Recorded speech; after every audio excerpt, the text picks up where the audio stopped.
never saw a wild thing sorry for itself. A bird will fall frozen dead from a bough without ever having felt sorry for itself.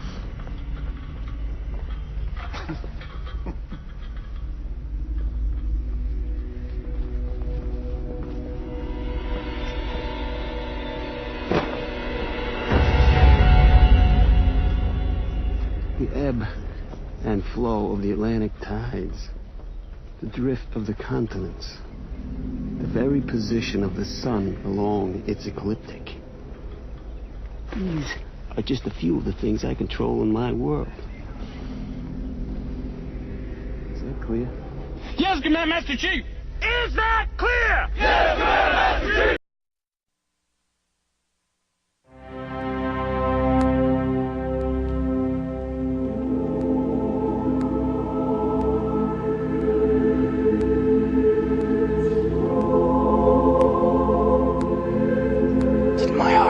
Till now, forswear its sight, for I never saw true beauty till this night.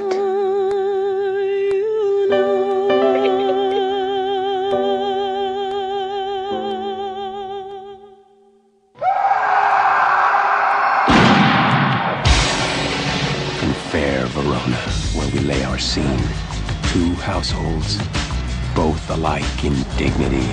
Throw your mistempered weapons to the ground!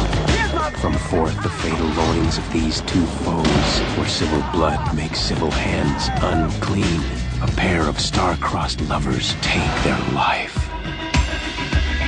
Who is it that you love? Gentle Romeo, if thou dost love, pronounce faithfully. My heart's dear love is set on the fair daughter of rich Capulet. Romeo! Thou art a villain! Sharing someone else's Turn and draw! Turn and draw! Romeo slew Tybalt! Romeo must not live! My only love sprung from my only hate. Romeo is Venice! See thee, they will murder thee. Let them find me here. A plague! I bounce your houses!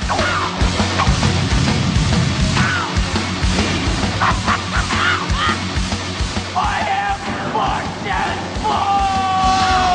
Leonardo DiCaprio, Claire Danes, in William Shakespeare's Romeo and Juliet. Good night. Good night.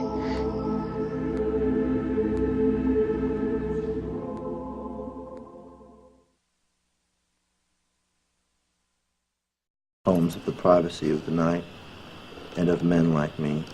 This poem, drooping, shy, and unseen, that I always carry, and that all men carry. Not bad for Whitman. Hey, look, we got a visitor. I'm sorry, I didn't mean to interrupt. Well, don't apologize. Come on up here, darling. We could use a little something around here besides the smell of lumber. This is Allison Hamilton. Allison, glad to meet you. Allie. Allie? Nice to meet you, Mr. Callahan. Well, Mr. Kelly, what am I, old or something? You call me Frank. Hey, come in and have a seat. Okay. So, Allie, well, she is pretty, son. Yes? Yeah, she's a lot prettier than you let on. Oh, is that right? No, it's not right. Don't believe what he says. What is this you got? I brought you something. Well, let's see. Let's have a look. Did you do this? Mm-hmm. Well, that's beautiful. Look at that. That's a damn picture there. Well, I know just where we can put that. Thank you. Oh, that was a lovely poem. What was it? Whitman. See, when he was a little kid, he used to stutter real bad. Dad? So, well, you did. I didn't know that. God, I stammered. Stammered, stutter, what's the difference? Couldn't understand a damn thing he said, so I got him to read you poetry out loud. It wasn't very pretty at first, but then his stutter went away. Well, it's a good idea, that poetry. Yeah, I thought so. Huh? Unbelievable. Unbelievable. I'm a Tennyson man myself, but he likes Whitman for some reason.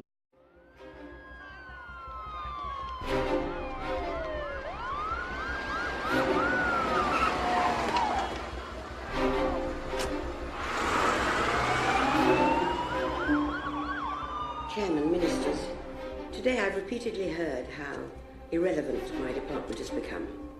Why do we need agents, the 00 section? Isn't it all rather quaint? Well, I suppose I see a different world than you do. And the truth is that what I see frightens me. I'm frightened because our enemies are no longer known to us. They do not exist on a map. They're not nations. They're individuals.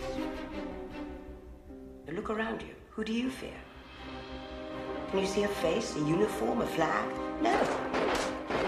Our world is not more transparent now. It's more opaque. It's in the shadows. That's where we must do battle. So before you declare us irrelevant, ask yourselves, how safe do you feel? Just one more thing to say.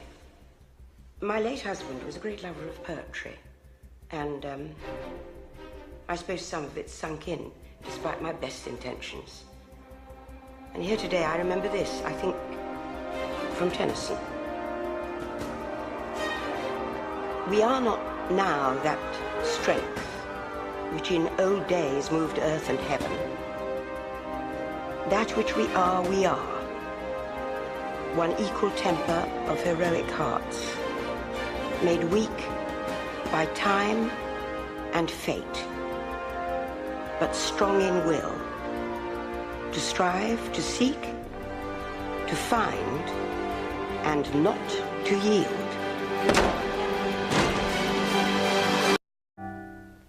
Pooh-pooh to the Who's, he was grinchily humming.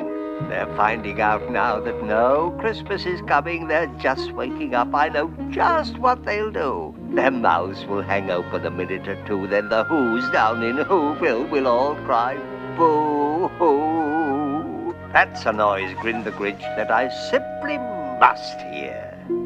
He paused, and the Grinch put a hand to his ear. And he did hear a sound rising over the snow. It started in low, then it started to grow.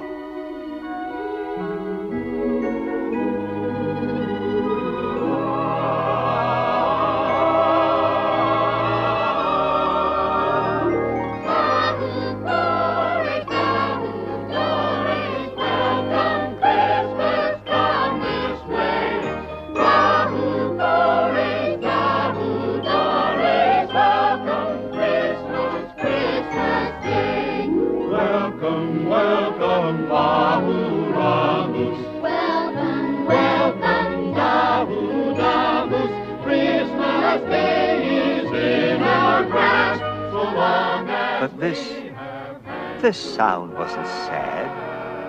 What? This sound sounded glad. Every Who down in Whoville, the tall and the small, was singing without any presents at all.